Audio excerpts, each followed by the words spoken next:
আমি যেটা আমি যেটা বলছি যে সেটা যাই হয়েছে হয়েছে, আমি তার অস্বীকার করছি না, অস্বীকার করতে পারবো না, because I love my son. You love only your son, not your wife. হ্যাঁ, তাকে আমি রেসপেক্ট করি, অসম্ভব রেসপেক্ট। আমার সে কি আপনার ওয়াইফ? অফ কোর্স আমার ওয়াইফ, অফ কোর্স আমার ওয়াইফ, বিকজ আমার ছেলে তো আর হচ্ছে অবৈধ কোনো ছেলে না। এক্স ওয়াইফ এখন ওয়াইফ? না, আমার ওয়াইফ এখনো আছে, ওয়াইফ। ওকে, আচ্ছা, সেই ক্ষেত্রে হচ্ছে যে আপনি বলতে অপু হচ্ছে যে আমার যেটা হয় যে কাছের মানুষকে দিয়ে মানুষ হচ্ছে বড় মানুষকে বিপদে ফেলে বা বিভ্রান্তিকর অবস্থার মধ্যে ফেলে, সেটা হচ্ছে এত কাছের মানুষকে দিয়ে ফেলবে এবং তার মানে এমন একটা বিষয় নিয়ে ফেলে দিল যে একটা মাত্র সিনেমা। আপনি গতকাল থেকে ইমোশনাল হয়ে করেছে, গতকাল একটি বিষয়টা অপু যাই করেছে না বুঝে করেছে, ইমোশনাল হয়ে করেছে। আজ হয়তো তার উপলব্ধি হচ্ছে যে সে আসলেই ভুল করেছে। আমি যেটা বলছি যে সেটা যাই হয়েছে হয়েছে, আমি তার অস্বীকার করছি না, অস্বীকার করতে পারবো না, because I love my son. You love only your son, not your wife. হ্যাঁ, তাকে আমি রেসপেক্ট করি, অসম্ভব রেসপেক্ট। আমার সে কি আপনার ওয়াইফ?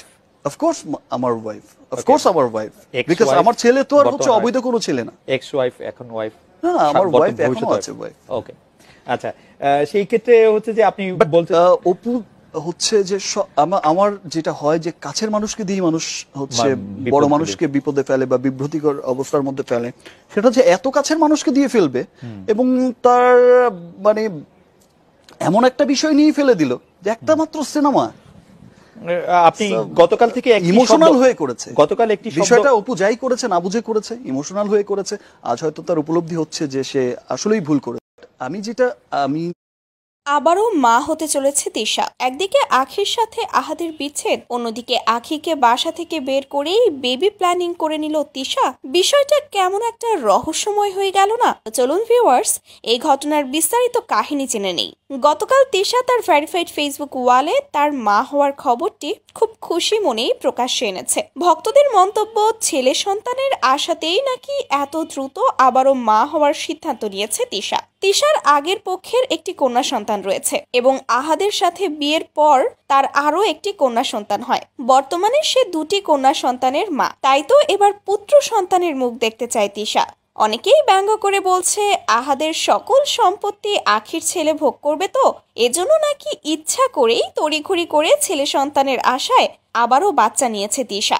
যাই হোক ভিউয়ার্স, এই বিষয়গুলো নিয়ে আপনাদের কি মন্তব্য এবং তিশার আবারও মা হওয়ার খবর শুনে আপনাদের কি রিয়াকশন অবশ্যই কমেন্ট করে। আবারও মা হতে চলেছে তিশা। একদিকে আখির সাথে আহাদের বিচ্ছেদ, অন্যদিকে আখিকে বাসা থেকে বের করেই বেবি প্ল্যানিং করে নিল তিশা। বিষয়টা কেমন একটা রহস্যময় হয়ে গেল না? চলুন ভিউয়ার্স, এই ঘটনার বিস্তারিত কাহিনী জেনে নেই। গতকাল তিশা তার ভেরিফাইড ফেসবুক ওয়ালে তার মা হওয়ার খবরটি খুব খুশি মনেই প্রকাশ্যে এনেছে। ভক্তদের মন্তব্য, ছেলে সন্তানের আশাতেই নাকি এত দ্রুত আবারও মা হওয়ার সিদ্ধান্ত নিয়েছে তিশা। তিশার আগের পক্ষের একটি কন্যা সন্তান রয়েছে এবং আহাদের সাথে বিয়ের পর তার আরও একটি কন্যা সন্তান হয়। বর্তমানে সে দুটি কন্যা সন্তানের মা, তাই তো এবার পুত্র সন্তানের মুখ দেখতে চায় তিশা। অনেকেই ব্যঙ্গ করে বলছে, আহাদের সকল সম্পত্তি আখির ছেলে ভোগ করবে, তো এজন্য নাকি ইচ্ছা করেই তড়িঘড়ি করে ছেলে সন্তানের আশায় আবারও বাচ্চা নিয়েছে তিশা। যাই হোক ভিউয়ার্স, এই বিষয়গুলো নিয়ে আপনাদের কি মন্তব্য এবং তিশার আবারও মা হওয়ার খবর শুনে আপনাদের কি রিয়াকশন অবশ্যই কমেন্ট করে জানাতে ভুলবেন না।